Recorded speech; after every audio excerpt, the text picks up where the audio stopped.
Hi everyone, and welcome to another in the series of videos covering the main topics in how to use Foxtrot NDIS to manage your NDIS supports. This video covers the topic of how you would record an NDIS support that's been provided to one of your participants. We will cover, as well as how you record the number of hours of support provided, how you would record any provider travel time required, as well as any provider travel costs like the kilometres travelled in your vehicle. We will also add a support for those of our clients who need to record group-based supports, and including such things as centre capital costs and activity-based transport. We will be discussing how the budget is, the spending is tracked against the budget as each support is recorded. And then we'll have a look at the client plan report, which shows a detailed breakdown of the current status of the participant's client plan. So let's get started. Beginning at the landing page where you arrive when you first log into Foxtrot, let's open a participant, John Frost. And all of our work today will take place on the Notes tab, so let's go there. And you can see here we have a list of the supports that have been provided in chronological order, with the most recent at the top. And this is a list view, so just minimal details of each support. So before we go ahead and add a note, and today we'll add 3 notes, we're each demonstrating a different aspect of supports that you might want to record.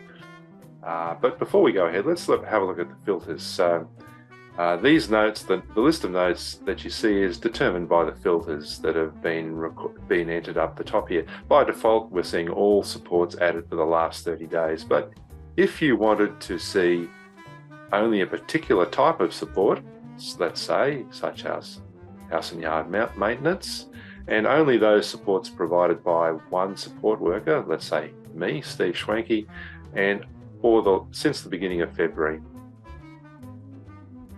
So let's run that by clicking Apply Filters. And you will see that now it's only showing the one support which meets those filter criteria. Okay, so let's go back to, let's clear that, clicking the Clear button here, and go back to the default and hide those filters. I'll apply them first, so you'll again see that the 4 supports that have been provided in the last 30 days now appear again. And let's hide the filters.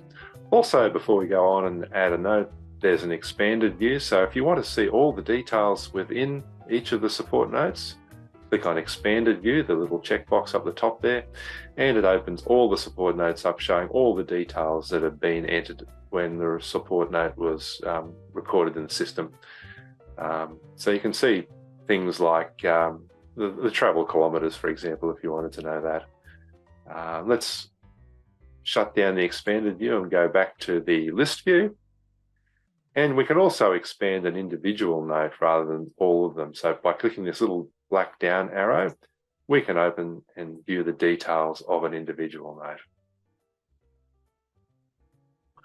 Also, probably worth pointing out before we go ahead and add notes, that once a note is added, you can edit that note, so you can go back and change the details of the note, or you can delete the note.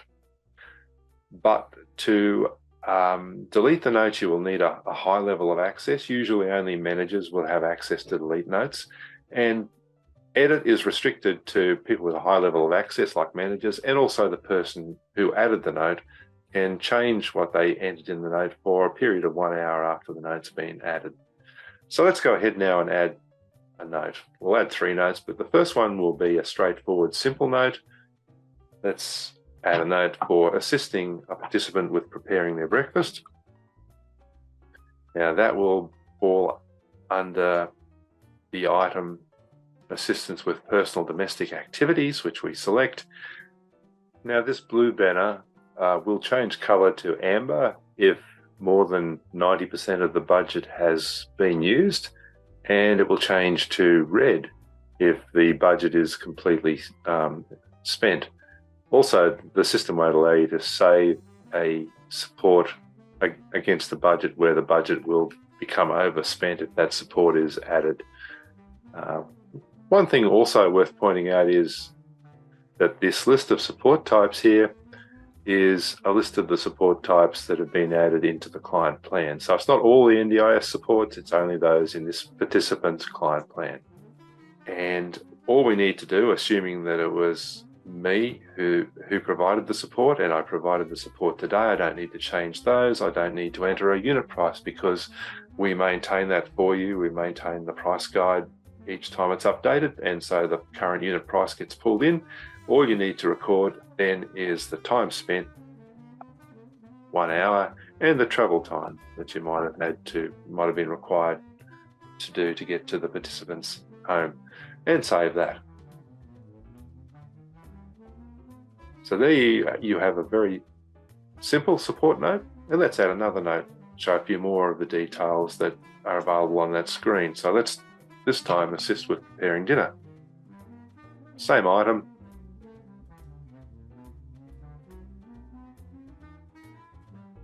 But to point out now, and as soon as the item is selected, the current budget appears underneath the item, showing how many dollars are left for support to be provided under that NDIS support category.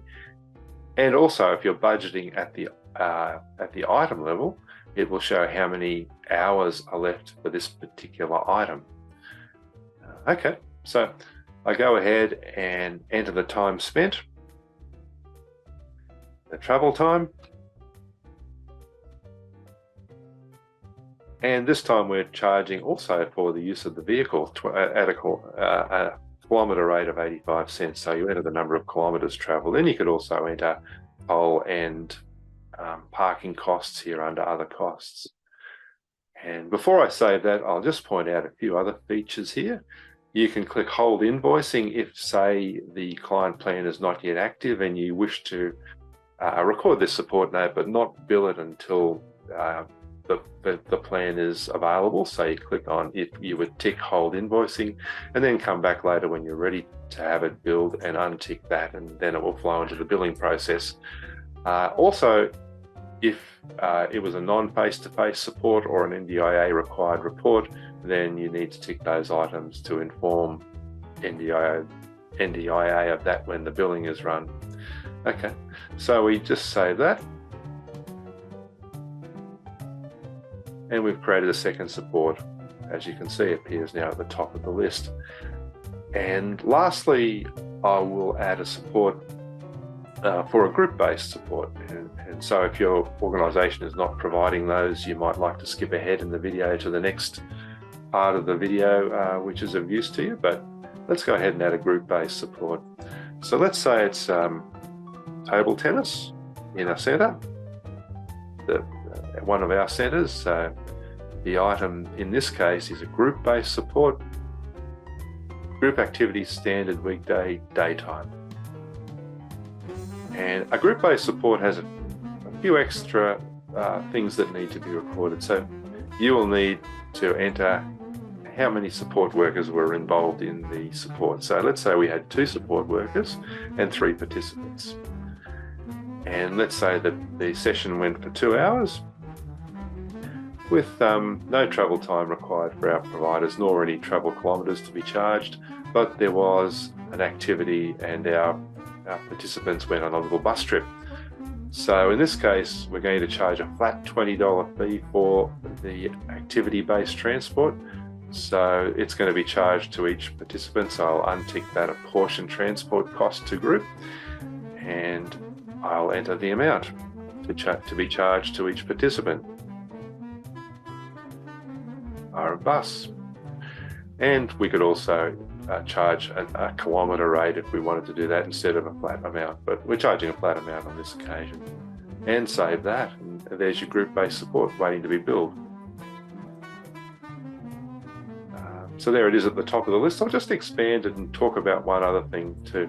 You may realise the way this is going to be handled by the system, but just to explain it a little, what will happen is that the hourly rate will be multiplied by the number of support workers and divided by the number of participants to get the hourly rate to be charged to each participant. So that is how Foxtrot will handle group-based support billing, and also the centre cost will be charged at an hourly rate to each participant, as well as the activity-based transport. So we now have created 3 support nodes. They're sitting there waiting to be billed, which we'll cover in another video. The last thing that I would like to point out is that each time a support node was added, the amount, the dollars used and hour was incremented against the support category, and the hours used was incremented against the support item.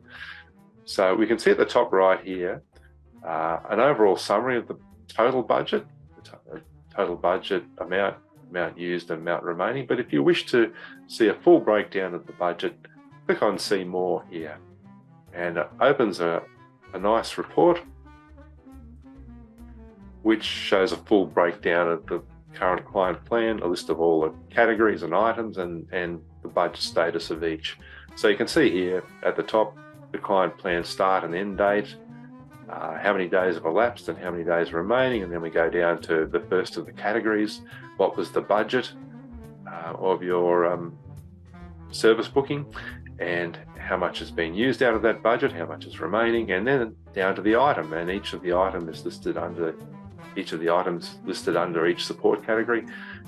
And you can see there the budget units, which is hours, and the number of hours used and the number of hours remaining for each item. And then we move on again to the next category, and with its items listed underneath it as well. So a full breakdown of the budget, so you can share that with your client or for your own information to see how the budget is currently tracking.